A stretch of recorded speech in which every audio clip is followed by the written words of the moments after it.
Good afternoon, everybody. Susan and I really happy to be here with the legislative leadership. We've worked together, well, Probst and Finance have worked together tirelessly over the last few weeks. We come to a broad agreement on where we want to be in this budget. And, 3.5 years ago when we inherited the deficit, for me it was really important that we get a timely budget on time and no increase in taxes. Here we are 3+ years later. We've got a budget on time with significant tax cuts and investments in important social programs that we're doubling down on. First of all, when you come out of 2.5 years plus of COVID at this point, what we wanted to do in terms of mental health, I want to thank the appropriations chairs in particular for taking the lead on that.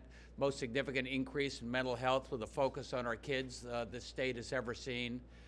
And I can tell you, when it comes to daycare and childcare, especially when it comes to the infant and toddlers, $100 million increase, what does that mean? What that means for those kids, what that means to get people back to work. I want to thank the legislative leadership for making that a priority. I know what it means to families. I know what it means to small business as well.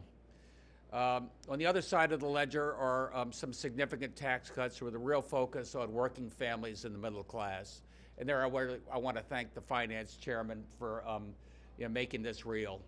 I had my priorities when it came to property tax, when it came to car tax, to working together, eliminated the income tax on pensions and 401ks, so folks on fixed income get a break as we confront what looks like 8-9% inflation going forward.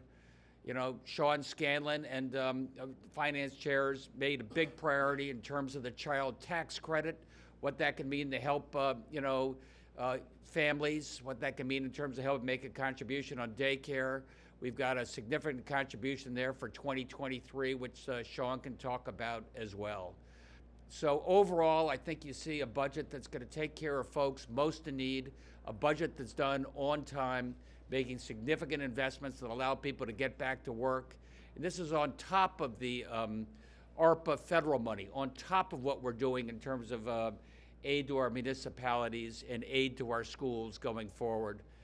And finally, this was particular, Marty Looney and I had a lot of conversations about the gas tax.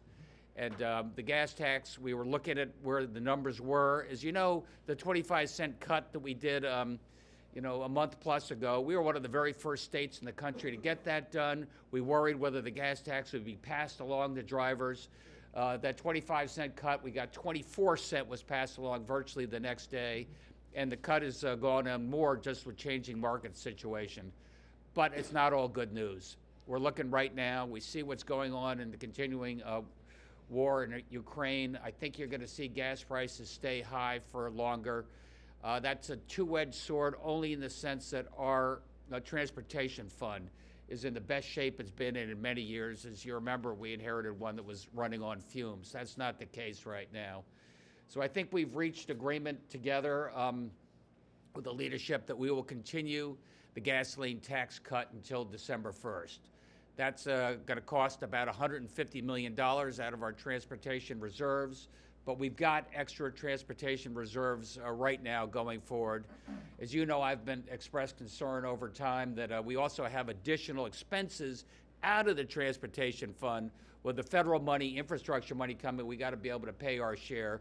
I think we have the reserves necessary to do that. We also have additional ARPA money, so we'll allocate $150 million for transportation as well there. So I think we're able to keep that 25-cent gas tax cut, what that means to middle-class families through December 1st, the additional tax cuts, and most importantly for me, our efforts and investments in kids and mental health. And with that, I'd like to pass it over to Martin Looney.